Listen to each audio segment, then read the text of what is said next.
All right, everybody. Let's see here. I believe we did this right. Ooh, we're going to try this fun stuff again. I know, right? All right, so first, let me go ahead and get Neil So you on. got to do Neil first.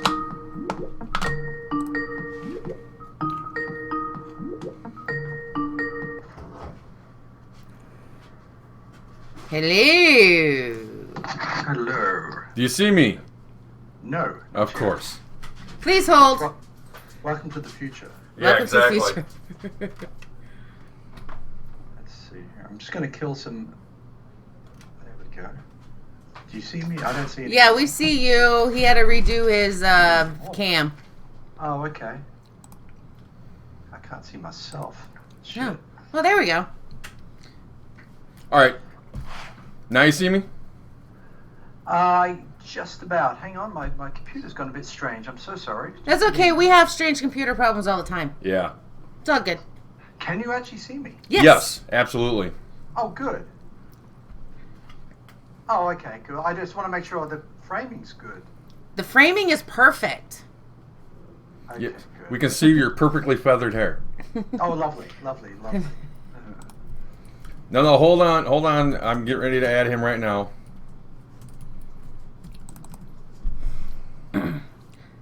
We got to play with all these sources. Ah. We got to add sources. I see. I even have a warning that you're recording this. Well, that's good. Oh, there I am. I'm in the future. Okay, good. Yes. Absolutely, you are. What's happened in the future, by the way? Oh, all kinds of craziness. We've went from the audio of the past to now we are all fully video. Wow. I feel so modern. I know, right?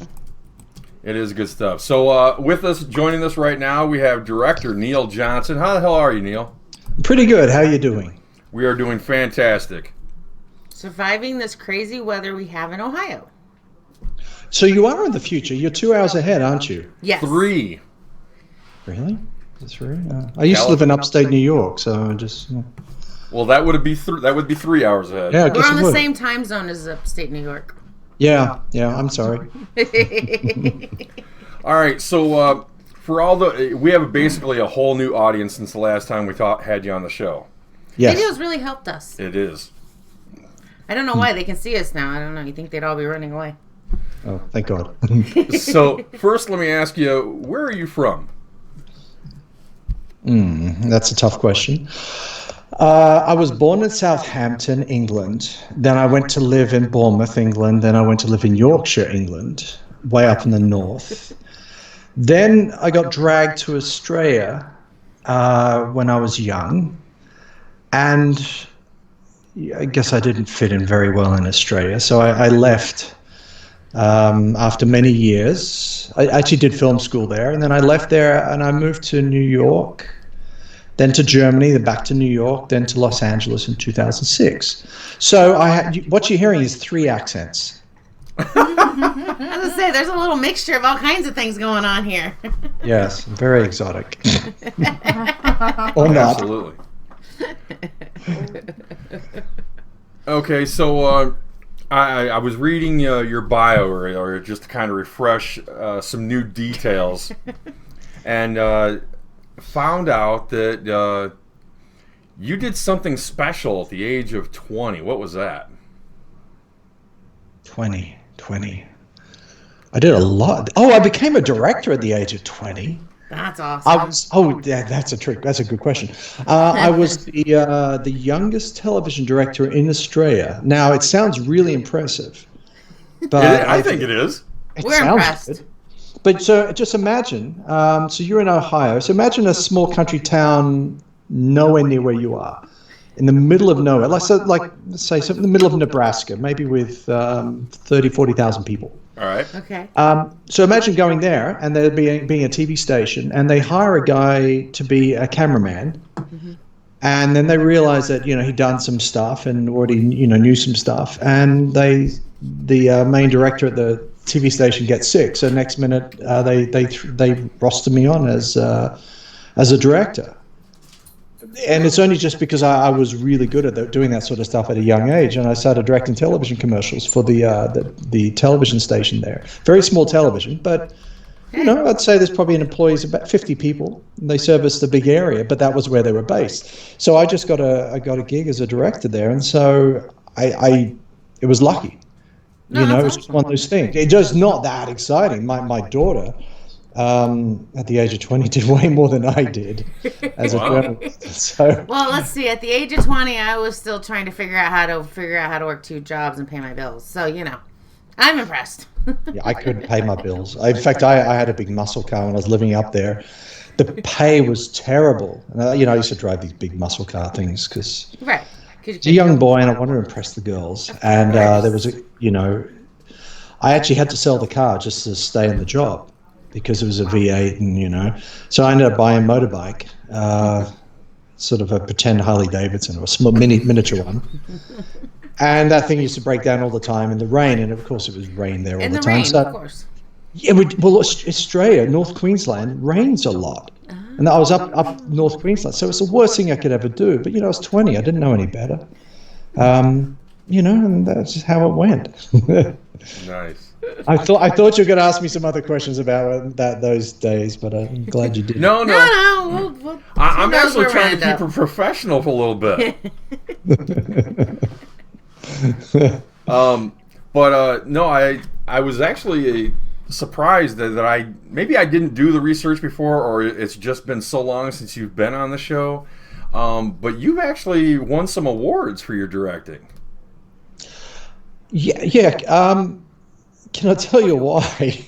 Sure. We love the wise. Well, do you know I do so many movies and I work a lot, and I generally avoided it. And one day my manager said, "Look, you really need to start winning some awards so we can put you out for some bigger movies and TV shows." Right. And I thought, okay. So I entered all these film festivals and the like, and I started winning all these awards. But it was just, I wasn't trying to, it's only because somebody said I had to go and do it. I didn't really, I didn't really turn out as I have to win these awards or anything. But the nicest one, there's a festival in Houston. It's the longest running film festival called World Fest in Houston, and it was actually one of the nicest things that ever happened to me. This is with Rogue Warrior, recent film that I did. And the guy who runs the festival is this wonderful guy. And for some reason, before the screening, he decided to do a little announcement and stuff, and which I thought was really sweet of him. And said blah blah blah about the movie. It's wonderful. And then during the awards, we got a couple of awards for Rogue Warrior, and it's the festival is such that they just here's an award. It's like hundreds of awards being given, or hundreds. Okay. And so, nobody's allowed to do speeches. And in the middle of handing out all these awards, he stops the festival and said, "Look, I would just like to stop for a second and talk about this movie, Rogue Warrior. It's very close to my heart. It's wonderful, blah, blah, blah." And he started, praising me to the earth and saying that, he's helped out George Lucas and Robert Rodriguez, and now I'm here to help out Neil Johnson. And I thought it was one of the sweetest things anyone had ever said about my career, because I've never really sought accolades or had an interest in that. In fact, most of the time I get a lot of abuse for what I do, because when you do science fiction, all you do is get people, jumping on. I mean, look at the Star Wars fans, how they treat the how they I'm treat sure. George Lucas. And by the way, I met George Lucas, and I have to say, he's a really nice guy. I've heard that about him from lots of different people. And Not that I've spoken to him like directly, it's just through interviews and things like that. And he's really funny. Is he? He's got such a good sense of humor, and that's what really was the nicest thing. I mean, I had nothing to say to him. I was kind of tongue-tied. Yeah, I bet. But and the interesting thing was, it's, I mean, starting out, as I said, I was doing a lot of movies in Australia, and I went off and did the world's first digital film, apparently. So one of the world's first digital widescreen anamorphic digital films ever cut on a computer and then put onto 35 millimeter. I mean, that was back in 95 or 97.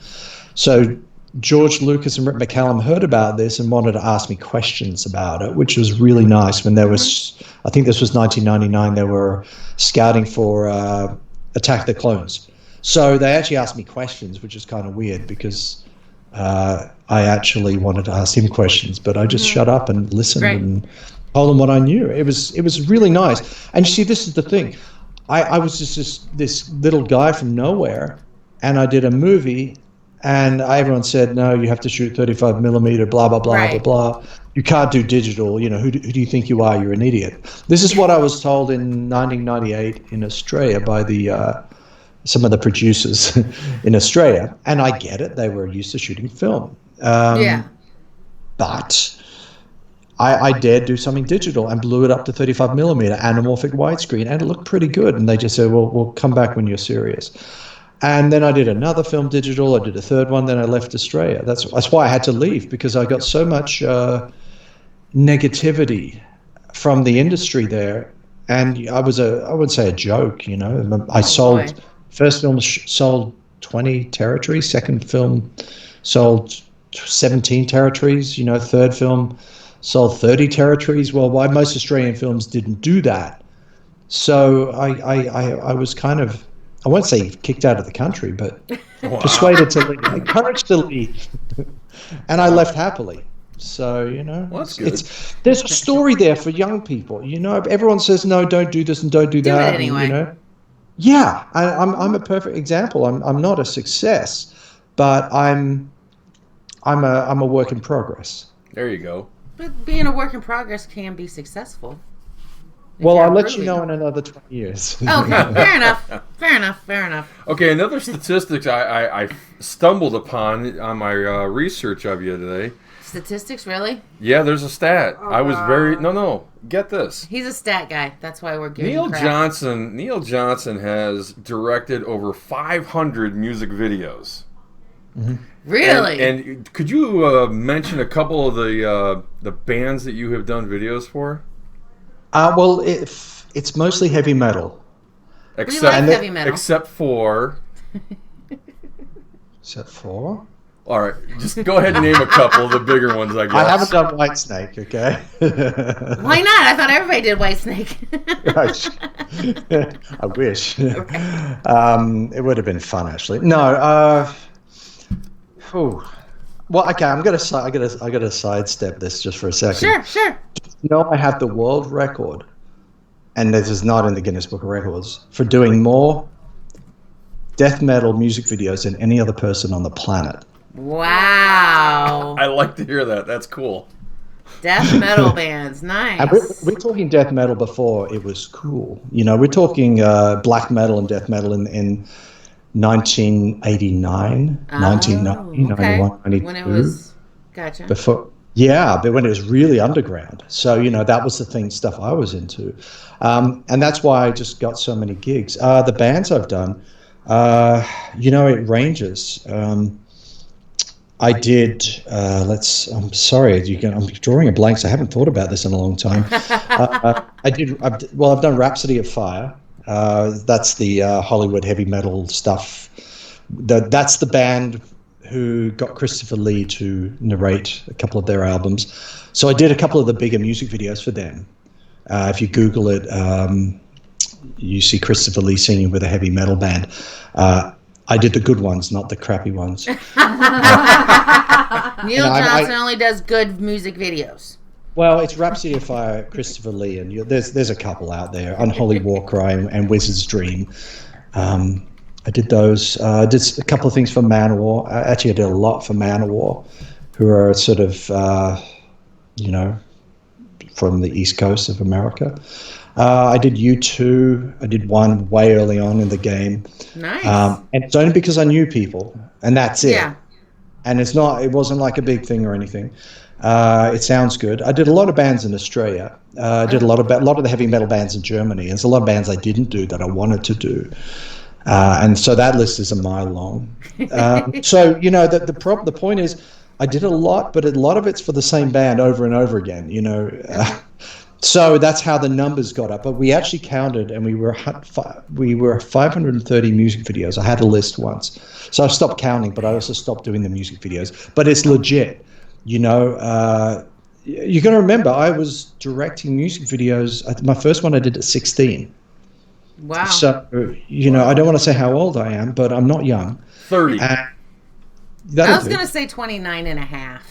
Yeah, that feels about right.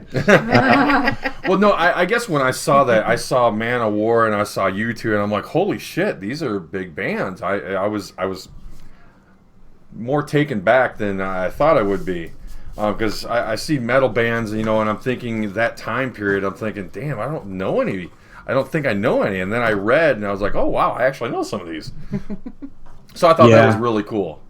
Yeah, I mean, look, you know, there's also the band Mortification, who are the Christian heavy metal band, if you're into that type of music. Striper, I did something very early on for them. Lovely guys in Striper, I have to say.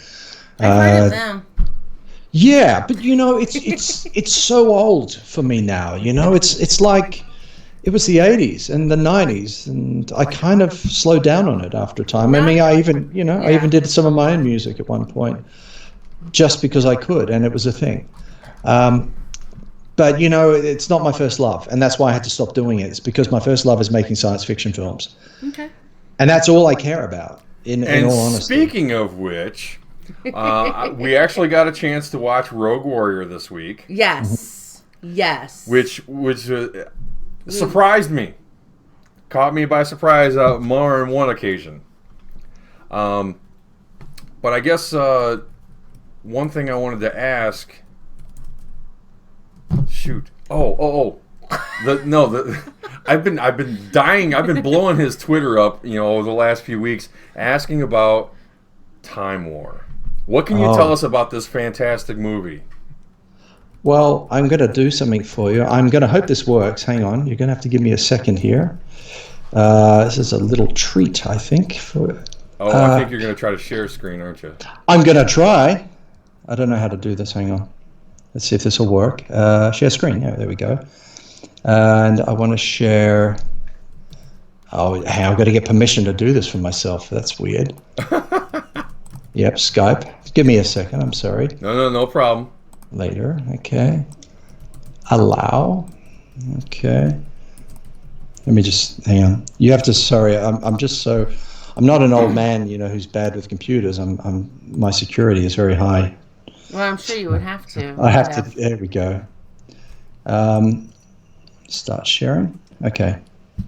Is that working? Absolutely. There it goes. Oh wait a minute. It's good. Kinda... I see it still. Okay. Well, I'm just going to give you a free slideshow now. Oh, wait a minute. I don't think everybody can see it. Okay, it's sharing to my Skype, but it's not sharing to the Twitch feed. Ah, man, how do we do that? Okay. Yeah, you see, that's technology for you, isn't it? Yeah. It's not what you're sharing should come to us, and it's not. Oh, okay. How do I... Yeah. What, I could send you these photos if you want. No, absolutely. That would be cool. Okay. Let's see. Okay, so let me come back to you anyway. I'm sorry. You know, this is the technology is always never perfect, is it? No, it never does exactly what we want it to. No, it doesn't. Okay. So we apologize, everybody. He did put up a one still on Skype, but unfortunately, it's not sharing the way we thought it would. No, it's not. It's not. The future's But I'm not. interested because of that one slide. There's a picture of a couple guys on a submarine. Yeah, that was Daniel Logan from Star Wars. He was Boba Fett in Star Wars Episode 2. He was the young little boy, you know, very cute back then. I knew him later as he grew up, and he's a bit of I won't say an unholy terror. He's really a cool guy, let's just say. So you know, and I adore the guy. So what I'm just going to do is, because I've got to send these to you. These are very high resolution. So I'm just quickly, while we're talking, I'm going to batch export them. See, I can multitask to smaller sizes. Then I'm going to send them to you. Then you can throw them up. Absolutely. So Perfect. talk amongst yourselves or hit me up with another question, and I'll Well, we we have somebody wanting to say something. Yeah, we actually have. I'm not even sure how to pronounce this. It must be a German name. Uterherberg. Uterherberg. Sorry if I totally butchered that. I saw somebody else just call him Oot but they worked with you, and they have to admit, I know who it is. Yes, that you're an amazing director. Watched your films. Greetings from Germany and Bulgaria. Stay safe, everyone out there. Oh, what a nice person! That's very nice of her. Yes. Yeah, That's obviously their Twitch name. But, she worked on, I think, my 6th film, and in fact, Nettie John Cross, who she manages, is a music composer, heavy metal sort of guy as well. Oh, okay. He's doing the music for the Time War. Oh, awesome! That's a good thing.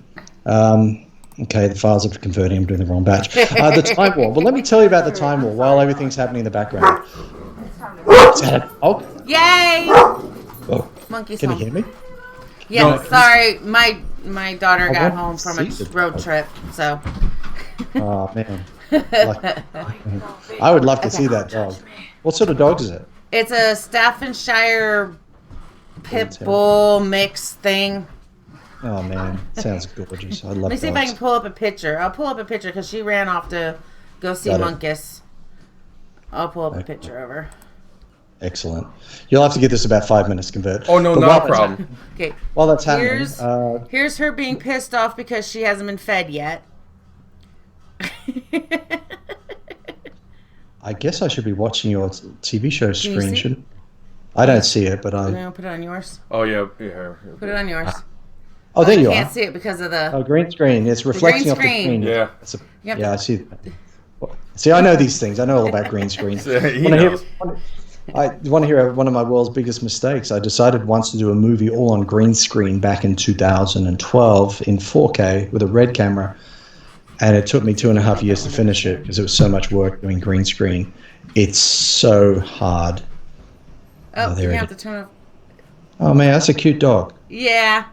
Oh man, Yeah, she's like I see the- 6 years old.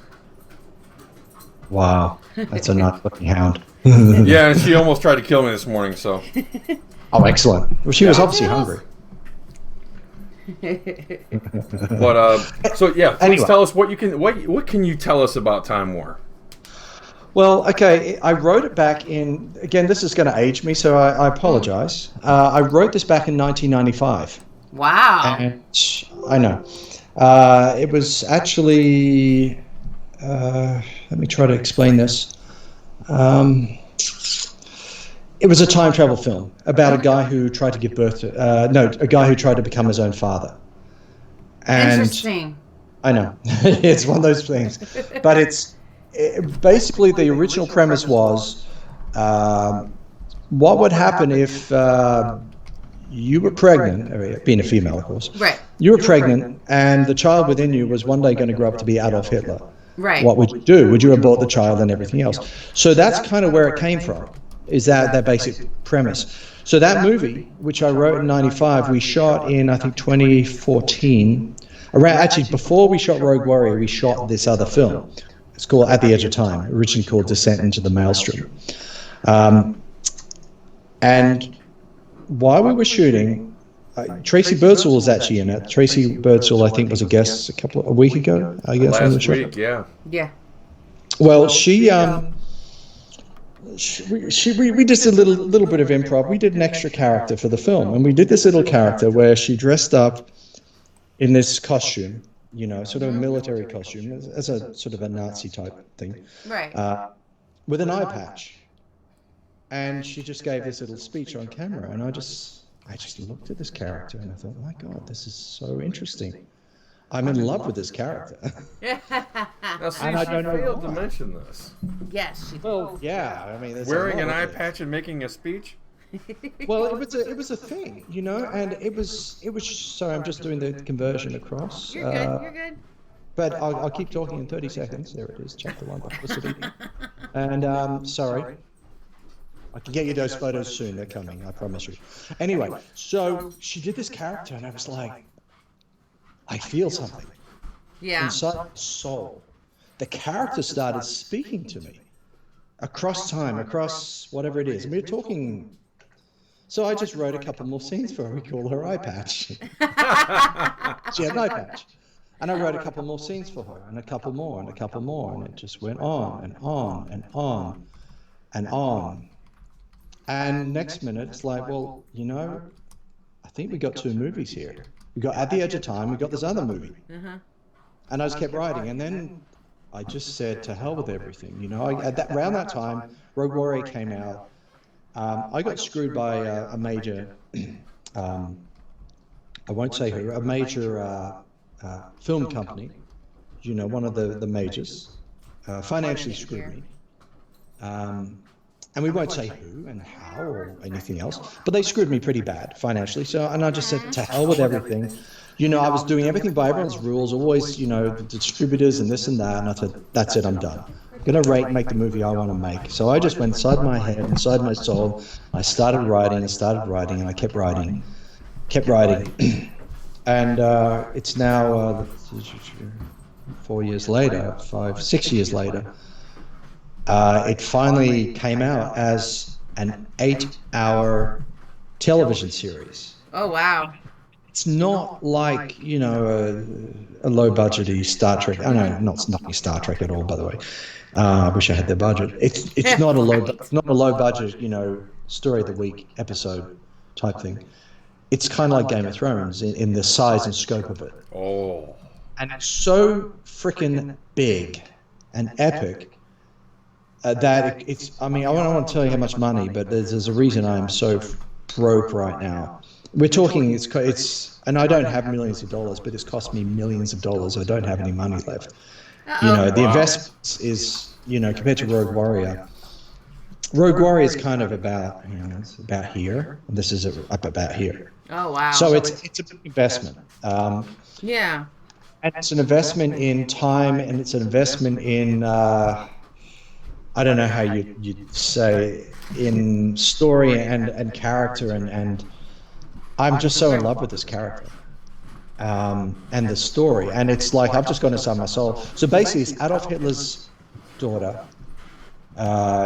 is opposing Adolf Hitler, I'm sorry. So Adolf Hitler's traveling through time, rewriting history. Right. Changing things, making, winning the war, doing this, doing that, doing a lot.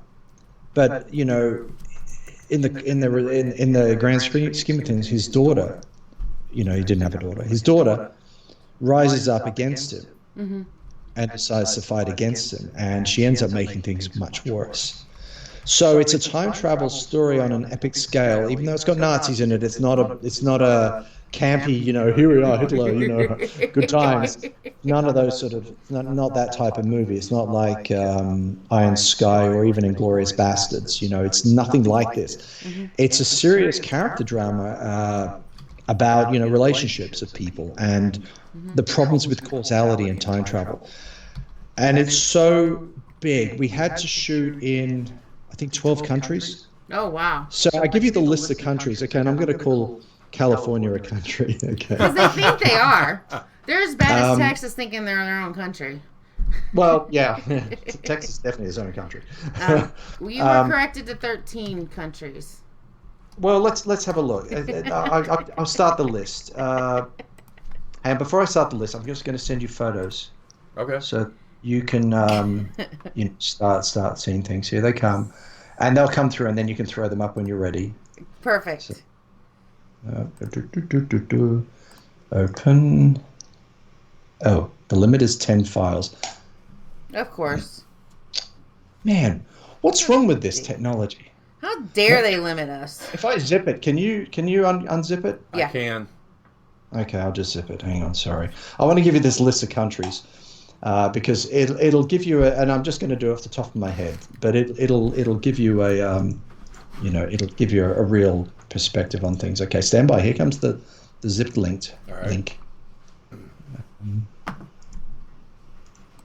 Okay, there you go. All right, and if you hit receive, then you'll be good. Okay, so is that coming through? Oh, I didn't hit send, did I? That helps, Neil. Jeez, I'm terrible. Okay, let me get the list of countries. So it's shot in Malibu. number one, a lot in Malibu. It's shot in Agora Hills, California. It's shot in Oak Park, California. It is shot in Mojave Desert. It is shot in Death Valley. Let's see what else. Death Valley, Arizona, I think, somewhere in Arizona. The Salton Sea. I've always wanted to go to the Salton Sea. Oh, it's amazing. Smelly, but amazing. Yeah, I would imagine. Other parts of Los Angeles. I mean, all over Los Angeles. Right. Crazy, but always the weird places. And then outside of that, let's see. It's shot in Canada in the snow. Then it's shot in different parts of England, and I mean, it's shot in the south of England. It's shot at Glastonbury Tour. It's shot in Stonehenge, London. I'm just trying to do the flyover. Nottingham, I think. Is it Nottingham? A few castles in the middle of England. Shot in Orly in England near Leeds. It's shot in Whitby, a lot in Whitby in England, Whitby is this vampire town in the north of England. It's shot in the Highlands of Scotland quite a bit. Also near Glasgow, Fraserburgh in Scotland, Aberdeen. I mean, just the whole of Scotland, the Isle of Skye. Nice. And then when you jump across to Europe, Croatia. Yes. We shot in the Klis Castle and other parts of Croatia. Klis Castle was in Game of Thrones, one of the castles. Don't ask me which. It's a castle. And let's see, where else? Austria. We shot on the Austrian Alps, on the top of the mountains. Nice. Shot in Germany. Oh. Uh-oh. Did he freeze? Uh-oh. Hold on. Oh, there he is. They were good. Am I here? Yeah. Got it. Okay, sorry about that. Did you receive the file? I did. Good. Okay. Probably that. And the list goes on. I'm trying to think where else. Maybe a couple of shots in Bulgaria, maybe from memory. Different things. So it's epic. Was it Sounds France? epic. Yeah, there was another couple of countries. I don't recall, but that's how big it is. So when you give your heart and soul to something, people just realize that, and they kind of get a vibe for what you're doing. So, I've been trying to do it all practical and trying to shoot in real locations. Rogue Warrior had a little bit of green screen here and there in VFX. This is a whole different vibe and feeling. It's probably going along the lines. I won't say it looks like Blade Runner, but you know how Blade Runner had a very much an atmospheric feel. It's kind of like that, but with German Nazi things and big giant flying submarines and tanks. And we shot on some real tanks, military ancient tanks. Shot on a real U-boat. Actually, we shot on 3 submarines. Wow. Inside and out. Big ones, small ones. And it just goes on and on and on. So what can you say about this thing? I've kind of finished chapter 1. I think there's 6 chapters in total. Okay. Finished chapter 1. Actually, there's 8, but there's the last 2 are a standalone movie.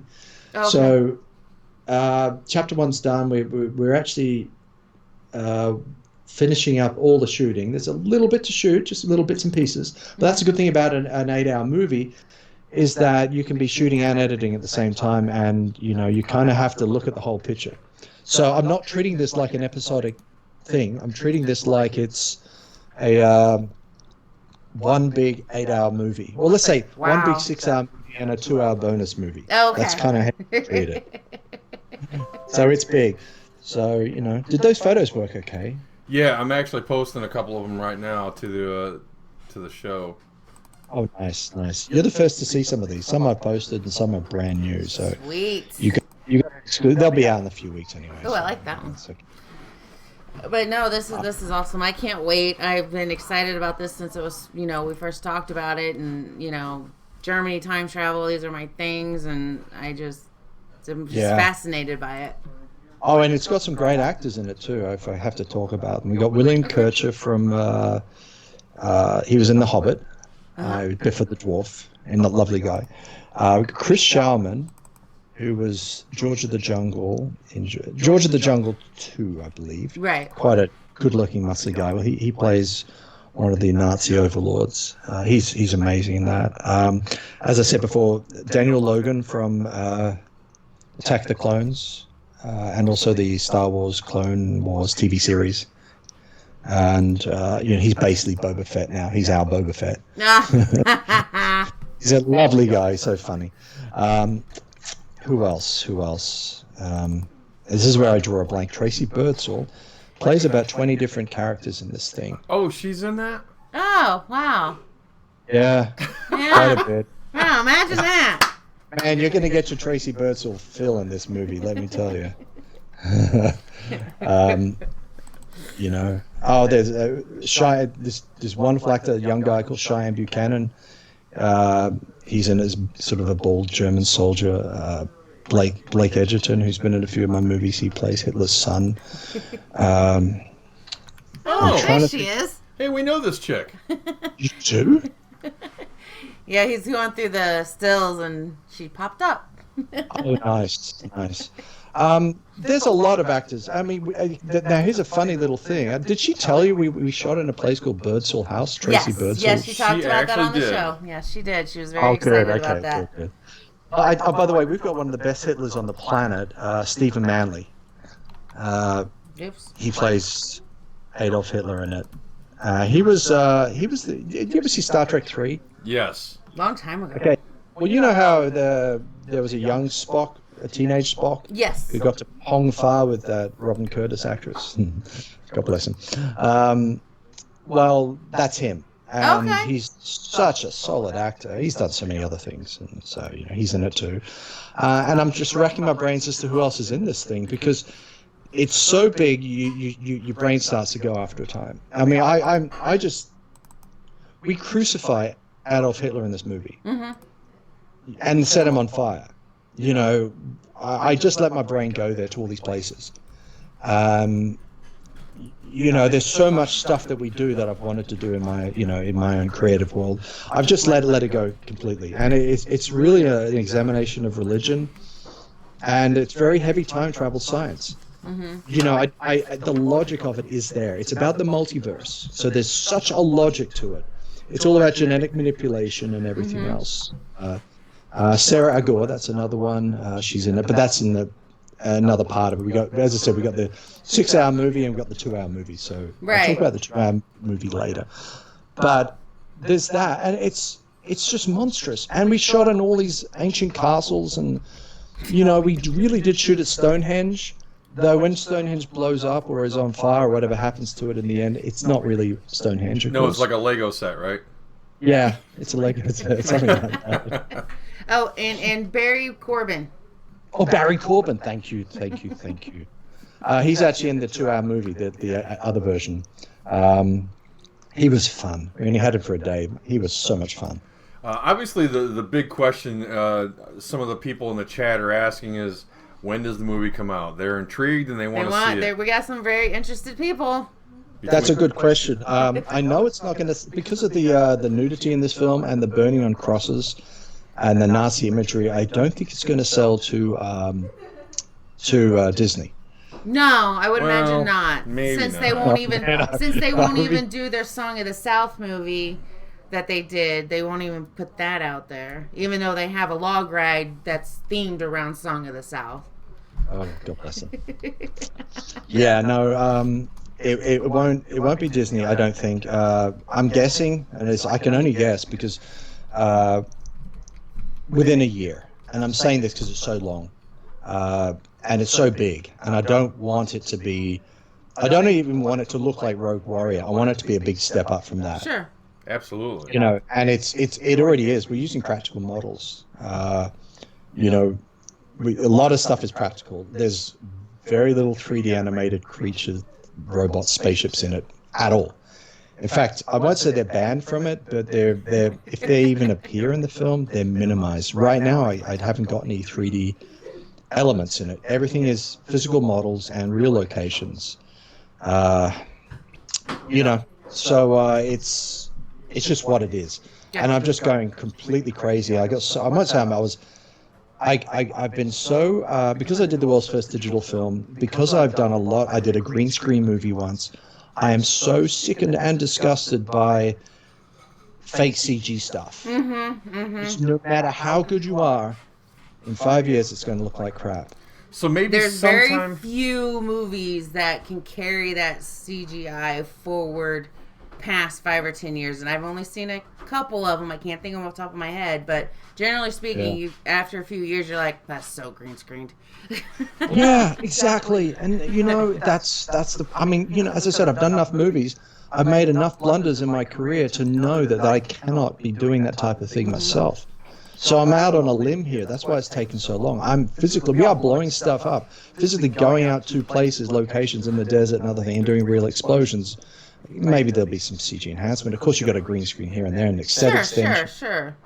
But, it's real. When you see an explosion, it's probably real. Right. When we set a cross on fire in the desert, that's real. Of course, when Hitler is burning on the cross, he's not really burning on the cross, but there's real fire, and there's a real person on the cross, and it's real wood burning. So, you kind of got to... This is me getting all earthy and getting back to the reality of filmmaking. And, if I'm just giving my heart and soul to this thing. So it's... Nobody has done what I'm doing. And I say this honestly because I'm not saying this is going to be the greatest thing on the planet. It's not going to be Star Wars or anything else. But, when you look at something like, okay, look at Empire Strikes Back, all that physical stuff and that atmosphere, how legitimate is that movie to this day? Right. You look at the movie Arrival. Again, how legitimate is that movie? It's because it's real. There's some reality to it, except for those aliens, of course. But still beautifully done. So I'm going down that realm, and I don't think it's just a reaction to what everyone's not doing. It's just I'm so heartbroken over the film industry and the way it's going, visually, artistically, and yes, I cannot wait for movies like Dune, the new movie coming out soon in a year. I can't wait for certain movies, but I'm so shocked at the corners people are cutting just to get product out quick, and so that's why it's taking so long. But when you wait long, hopefully it'll be a good movie, and I'll probably get slammed in the press. That's okay, but I'm happy. That's all that matters. You got to be happy with the product you put out. Yeah, exactly. And I'm going to follow. And the other thing I'm following that up with, I don't know if you know this, but I stupidly shot 2 things back to back. I have also shot Rogue Warrior, the TV series, and it's called Age of Darkness. I know. Tracy told us about that, and I'm interested in seeing that also. That's in the can as well. Of course it is. But it's in the can. There might be a couple of extra shots here and there, but it's in the can. And that's kind of more of a Star Warsy type television series. But I just felt you got to put your best foot forward first at the time. We'll put it out. I'm hoping someone like Netflix or Hulu or Amazon will pick it up and pay a proper penny for it. Netflix is picking up just about everything. Yeah, I would think they might want to pick this up to go against the Amazon series. The Nazi series that Amazon had. Oh, the High Tower or High Castle or something? The Man in the High Castle. The Man in the High Castle. Oh, I watched the first 2 seasons. That was great. I haven't got through it yet. I would like to see it. I know I'd enjoy it, but it's nothing like that. It's much more story-driven. Okay. What goes on because that's one thing I noticed the first episode of that. I really enjoyed the tone and the texture and the reality of it, but not a lot of things happened. Gotcha. As a guy got in a truck and went somewhere, and this ain't that type of show. This ain't that type of story. This is like so much happens in chapter 1. Yeah. And I wish I could tell you. The Earth catches on fire. There's a war. There's time travel stuff. There's I don't want to say anything. Okay. Fair enough. Once again, we are speaking to Neil Johnson. Awesome director of not only some TV stuff, but he's done hundreds of music videos, and he doing specializes movies and sci-fi in sci-fi movies. Yeah. Something else I also noticed in your bio that I read is that you also help write, or you have written some stuff. Now, did you write any of the current things that are in the can? Written some stuff. Oh, you mean my own stuff? Yeah. You mean like Time War? Did you? Okay. Did you write that and produce it, or? Yeah. Yeah. Oh, okay. Yeah. Yeah. And it's, I mean, I'll talk about writing for a second, with writing. Writing is a process. You start in 1995 and you think you're going to make that movie, and then you can't find anyone to help you. So you keep writing, and then you forget about it. Then you come back to it in 2012 and you write it again. And then the industry changes a bit more. Then you rewrite it in 2014. Then this character appears and you rewrite that again. And then you just say, to hell with everything. I'm so angry. By the way, in the middle of the Time War, we were caught in the Woolsey Fire in Malibu. Right. Everything. I lost everything in the fires. Oh, no. And when I say everything, I mean, I had some backup hard drives, thank God, over the hill. But apart from that, everything burned. That's why it's taken so long, because we had to reshoot a few things. That makes sense. That makes sense. And then you rewrite again because of the fires, and then because of the fires, you suddenly got this giant burnt landscape. I've incorporated parts of the Woolsey Fire into the series. Why not? At the risk of, breathing the bad chemicals, but there was footage I shot during the Woolsey Fire while the house was burning that is in the Time War, and it's quite epic and horrific and shocking and wonderful. And then you finish it, then you think, no, I'm still not happy, then you rewrite it again, then you get into the edit room, which we are in, right. And you think, no, I'm not happy with that, I'll rewrite it, reshoot, rewrite. So writing is a process of, it's not just somebody pushing out a script, it's a creative process that evolves over the time. And so as I'm editing, I'm rewriting the thing. Of course. To make it concise, interesting, and I'm doing my absolute best not to follow in the path of anyone else or even myself.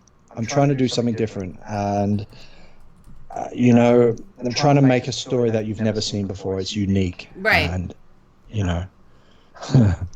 I wish I could tell you what happens in the end of this thing. We'll put the movie out so we can watch it. There you go, exactly. Yeah. So I write a lot. Apparently you torture your actresses a bit too. Yeah, some of them won't talk to me anymore. Actors. Uh-oh. Seriously, a lot of actors won't talk to me anymore because I push them. Right. And some of them will still talk to me, but because I don't want just a basic performance. Do you want to watch an average person just saying a few lines? Oh, let me say a few lines. Oh, blah, blah, blah, blah. I'm done now. Let me get back to my trailer. Do you want that? Or do you want to see someone bleeding for their art on camera and you can feel their performance?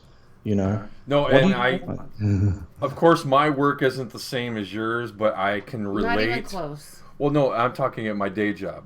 Not even close. And the only reason I can relate is because, okay, I run a crew of 5 guys, and I absolutely hate it when they're all constantly sitting down whenever they can, or they don't want to help anybody else on the team, because it's a team atmosphere. Exactly. When you got guys that don't want to contribute, you don't even want them around. No. And it's like either keep up with me or get the fuck out of here. Yeah. And it's so hard to find enough people to do that. So when you can, you get a great product like what you're talking about, and we can't wait to see, obviously. I hope that's the case. I hope that's the case. But I've just given up even trying to make it good for the audience. I'm making it good for me. And that's kind of what you got to do. Yeah, and because if I love you make it good for you, I think people will fall in love with it because they can see your passion in the screen. I think they will, because it's so much in there. I punished Tracy Birdsall to the point where, and that was in this film, actually, in the Time War. So we did this scene that involved I don't want to give too much information on it, but it involved, you'll understand why, a rape scene, let's just say, but it's not a normal rape scene. Wait, what? Just listen. Yeah. It's a thing, but you'll see why. It's too many plot elements if I tell you too much. But there's a rape in the thing anyway, so And when I was dealing with a couple of actors who were so in the moment, they live it. Tracy and the other actor, they were living it so much. I don't mean that anything happened bad. Right. Mentally, they were living it. And I think a few days later, Tracy she was coming a bit, not crazy, but it just upset her so much. Right. She called an ambulance for herself because she thought she was having a mental breakdown or something because of the stress of it. And something else happened to her prior to this scene being shot 2 weeks before, so it's kind of a double whammy. But we put her in the emergency room, because of the mental anguish of what she went through. Right. Now, am I a bad boy for doing that? Probably. Is the scene amazing? Yes.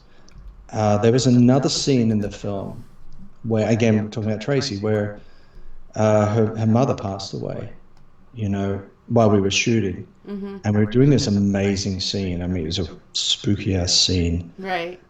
And I said, well, what? She didn't know what to do. Her mum passed away from Alzheimer's. It was coming, so she had a feeling it was coming. Sure.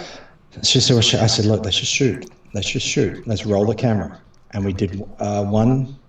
She did 2 takes, and then she found her mum passed away. Then we did one more take, and it's the most spookiest take I've ever seen. And it's so heartfelt, and one take, and then boom, she was off to deal with whatever.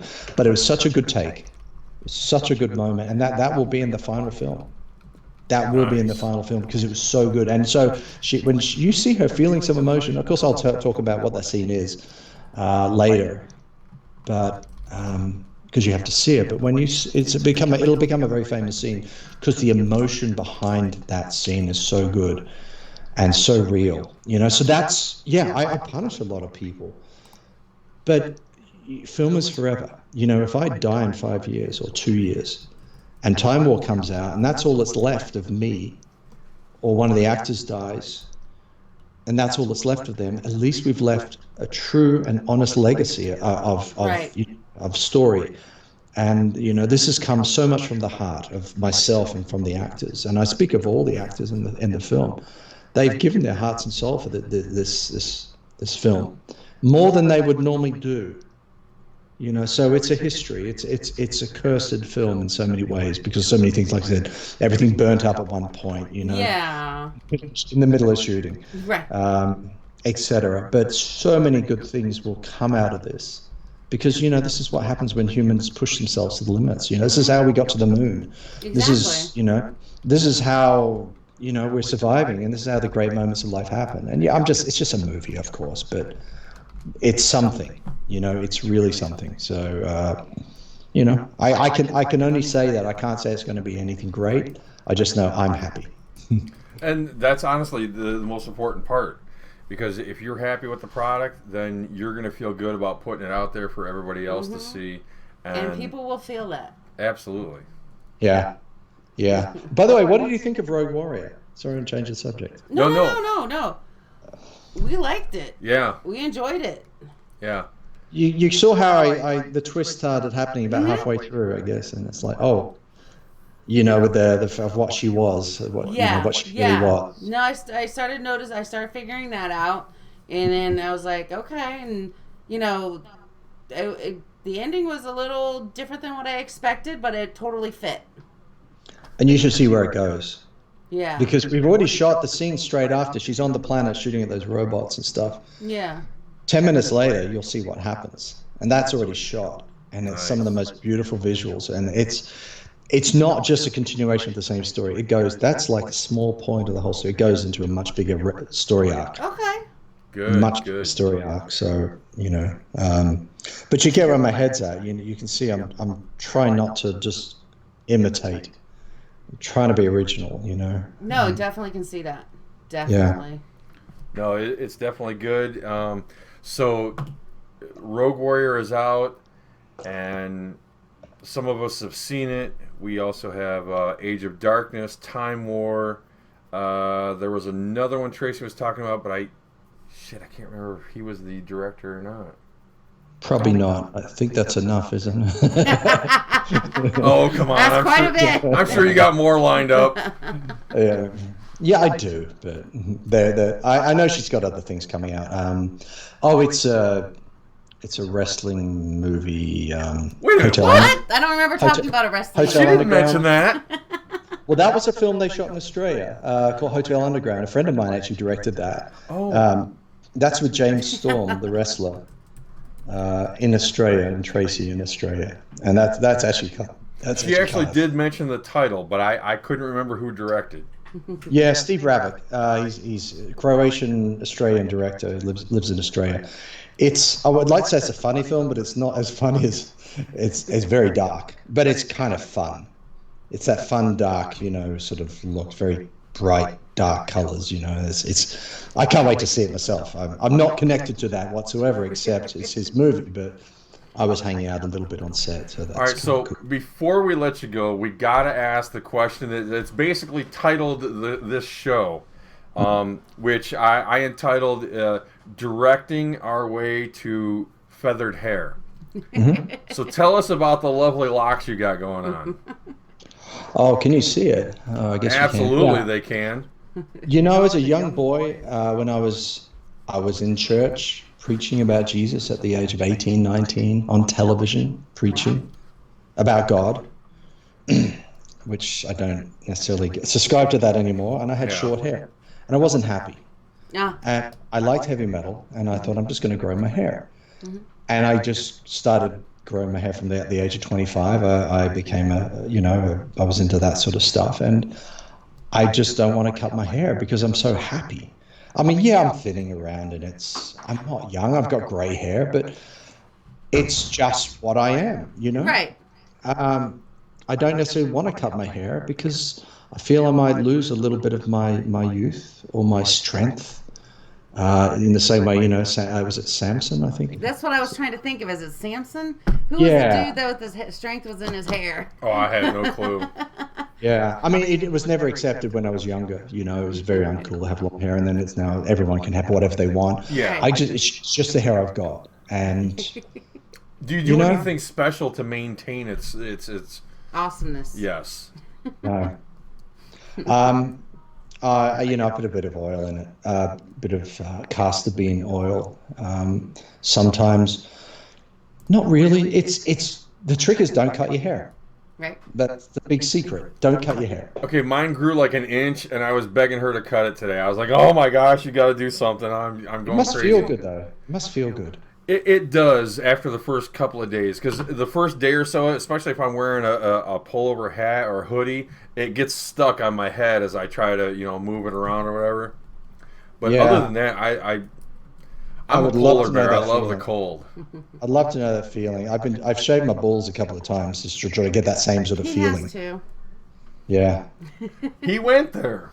That's okay. I didn't think he was going to go there. Once again, we have the awesome director, Neil Johnson, with us tonight. Neil, it has been awesome having you on the show with us tonight. Thank you. Oh, can I plug my website? It's just Absolutely. Plug anything you want. Just got up. If you want to see Rogue Warrior, it's on there right now. www.empiremotion.pictures. How's that for a website? Empiremotion.pictures. I know. It's a thing. I hope it works for you. There it is. It works. There it is. Yeah, you can buy a movie there. You can buy movies to download and everything. Perfect. Feel free. Feel free to buy all the movies. Well, there's only 2 right now. There's a whole bunch more out there, but Okay. it's still a work in progress, so, No, that is awesome. It's one of those things, so, enjoy it. Or not. Just all I say to people in the world, if you don't like my movies, it's okay. Just don't say it on IMDb and abuse me, from a distance, because there's no need for it. If you don't like it, exactly. say nothing. Just say nothing. Just if you move like on with your life. Yeah, if you like it, good. That's sort of how it should be, and that's how I am with people. I try to be polite, and if I like it, I say I like it. If I don't like it, I'm polite and say nothing.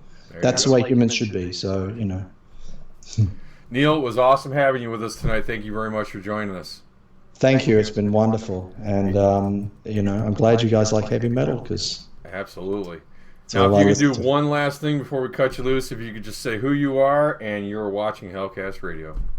Okay. I'm Director Neil Johnson, and you're watching Hellcast Radio. Awesome. Yay! Sir, have a wonderful evening. I will. And Have a good one, you can guys. explore us blowing you up on Twitter. There you go. Excellent. Thank you. I really appreciate that, guys. All right, have a great night. All right. See you soon. Bye. Bye. Bye.